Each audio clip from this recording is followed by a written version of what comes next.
We'll kick things off here with the news that I mentioned before. Broke last Wednesday. Ring of Honor is Destination America bound. Took the entire wrestling world by surprise, myself included.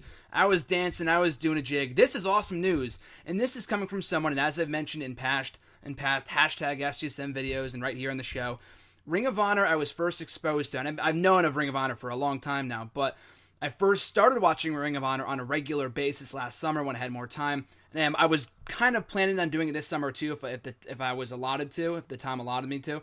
But the last summer when I had more time, I was first exposed to it. I checked it out on a regular basis when new episodes went up. But it was a pain to catch the episodes. I had to go to all these different websites. I don't get whatever the Sinclair Broadcasting, whatever the channel was. I don't get it in this area, so it's not easy to watch. So I had to go out of my way to watch the new episode days after it first aired over the weekend. I wouldn't watch it until like Thursday, maybe even the week after that. It was not good timing, so it was not very easily accessible. And I enjoyed the program. I thought there was a lot of great talent there. I highly praised Kevin Steen. A year later, the guy's beating John Cena clean on pay-per-view. So that really goes to show the stars that Ring of Honor is capable of making.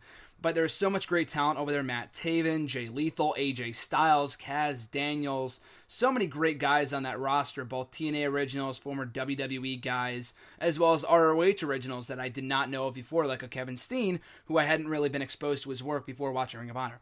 Anyway, so I watched it for the entire summer. Like I said, it kind of fell out of it by the fall because it was not easily accessible. I just did not have time to watch it. But the news broke this past week. They're heading to Destination America, a channel I do get. Not a lot of people do. Only like half the country does, I believe, or something like that. But I do, unfortunately. This is just me selfishly speaking here. So it's great. I am able to watch TNA Impact Wrestling on a weekly basis. If I can't watch it live, I do watch it like the next day or just find a website or something. But I can watch it over the summer because I will be home from college. And I don't get it at school, but I do get it here at home. So I'm looking forward to watching it. But it's going to be airing starting tomorrow. And if you're listening to this on the YouTube channel, I'll probably put this up as an excerpt. It's on tonight on Wednesday, or if you're listening to this on Tuesday night, tomorrow night, Wednesday night, on Destination America starting at 8 o'clock as the lead-in to TNA Impact Wrestling, which is also moving back to Wednesdays. And I'll be talking about a little bit about TNA in just a little bit and what this news means for them. But for Ring of Honor, I think it is awesome. It's awesome for them. It's awesome for the fans. It's awesome for the entire world of wrestling. And I've been saying it for the last couple of weeks, but it is quite the time to be a wrestling fan right now. WWE is firing on all cylinders for the most part. I'm not saying it's the new Attitude Era. We're not sitting in an all-new era right now where it's as hot as the product is not as hot as it was 15, 20 years ago. But in comparison to recent years, I think right now wrestling is pretty, exciting. I wouldn't say hot, but it is exciting.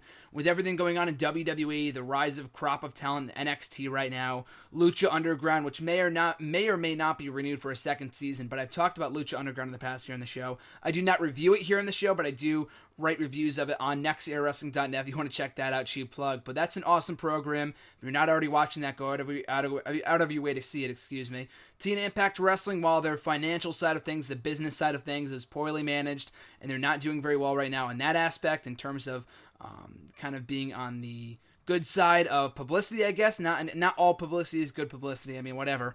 But in TNA's case, that is not the case. But even still, the TV product for TNA has been pretty strong as of late since they moved to Destination America. And now Ring of Honor is finally accessible to a lot more people than it was before, now on Destination America starting tomorrow night. So like I said, I'm looking forward to watching that. And from what I've read, it looks like it's a 25 or 26 week deal. So I guess if all goes well, then they can either sign a new contract or whatever. And just to clear up confusion or any speculation, this is not first-run programming. It is the same episode that airs over the weekend on Sinclair Broadcasting. It's not like they air one show over the weekend and another new show on Wednesday.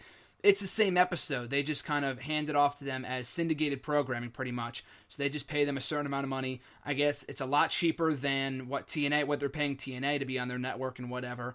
So, because TNA is sometimes live, and they have to pay them for all these tape shows and all the broadcasting, the production, whatever. I guess it's a lot cheaper. It's a lot better exposure. It's a lot more exposure for Destination America, for Ring of Honor. For, like I said, it's awesome. So I think if you haven't watched Ring of Honor yet, if you're like someone like me who does not get Sinclair Broadcasting, and you haven't had the chance to do that, definitely do so. Check it out on Wednesday night. I think it's going to be pretty cool. Hopefully they deliver a great show. So I'm very much excited for that starting tomorrow.